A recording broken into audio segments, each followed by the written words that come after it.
What's the best cheap camera for YouTube? I spent so much time doing research on this. When we were ready to step up from our smartphone video, and don't get me wrong, there's nothing wrong with that. I've actually got a video coming out about how to do great video for YouTube with a smartphone, so make sure you subscribe so you don't miss it when it comes out. When we were getting ready to step up our game in video, it became clear really quickly that this was the absolute best option on the market, the Canon M50. I've heard someone say this actually may have been the best-selling camera of all time, and for good reason. It's light, it takes really good stills, and for its size and especially its price, it takes really good video. This is a great camera, but with cameras like the ZV-E10 out, does this still stack up? The answer is, well, let's break it down a little bit. The biggest selling point of this camera actually is its excellent autofocus. Canon's got what they call their dual pixel autofocus. It's actually super fast and it's pretty darn accurate. This thing has no trouble keeping up with the newest cameras on the market. If you're a YouTuber, if you're showing any products whatsoever, this is going to be really key, especially in 1080p. Now,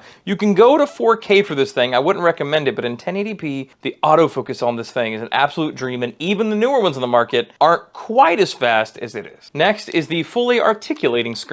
This is a big deal for anybody who wants to add an external microphone or a light to their setup, which by the way, you should 100% be doing, but we'll talk about that in another video. Make sure you're subbed so you don't miss it. This is great for if you're vlogging or making more educational content, or if, like my wife, you want to be able to check your makeup a lot, all the time. Look at the screen. I've gotten into color grading and tuning the color profiles of the M50, but one of the big things about this camera's stock settings right out of the box are its really accurate colors. In just the plain auto mode, colors are vibrant but not oversaturated, and though it's not perfect when you're shooting in auto, especially in good lighting, it's never been less than acceptable, and usually it's downright awesome, which is something I can't say for a lot of other cameras, even more expensive ones. You can reliably get super crisp 1080p 30 or even 4K 24 video. I would never buy this just to shoot in 4K. You can do it, but you lose the dual pixel autofocus and there is a huge crop. Like, you gotta scoot way back from the subject. One of the things that really surprised me about this camera was this 22mm pancake prime lens. If you do invest in this platform and you're ever gonna do sit down videos or close-up B-roll, guys, this lens is crazy. We got it on sale, so you'll have to check the link below in the description to see what it's running for right now, but it's just great.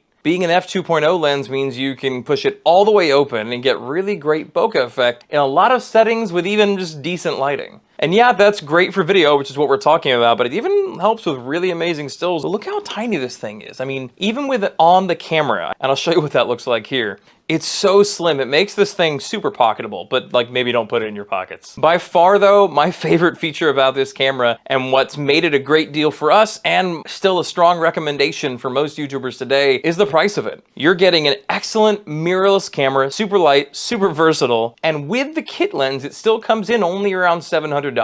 Now, if you're just getting into cameras, that might seem like a lot, but it's really not. It's actually a great price for something that's so versatile. Now, you can usually get it for about $100 less without the lens, but for what you'd pay for the kit lens separate from it, it's really not worth it. Go ahead and grab the whole kit. You can find the link for the kit or the body by itself down in the description box below. Now, are there better cameras than the Canon M50? Yes, there totally are. For the money? Maybe? The Sony ZV-E10 might just be the new king, but it also starts at least $100 higher than this one does. Maybe that difference could get you an extra lens or some other gear you might need, some lighting. We actually just got the Sony ZV-E10 ourselves, and it's great, but we're still using this for all kinds of stuff. And when I shoot the Sony ZV-E10 video, I'll super happily use this to shoot that. Now, if you're on a tighter budget and you're looking to make the easiest jump in content quality and you have a computer because you'll need one to edit the footage, then the Canon M50 with an external mic and some lights would be, in my opinion, a better investment than the Sony ZV-E10 with no mic and lights. Now, if you want to pick this up, you can click the link below to get one. You'll get the same price as if you went and Googled it yourself, but since it's an affiliate link, it might actually help us out as well. Down there, you'll also find a link to our list of favorite YouTube beginner gear on Amazon. Have you got other questions about the M50? Let us know in the comments below. We'd love to talk more about it. And if you're trying to figure out how to make a great trailer for your channel, I actually just made a video where I break down how exactly to make a channel trailer that actually gets you subs. And I even included a free resource to help you plan it out. So click subscribe if you haven't yet, and click right here to check that video out.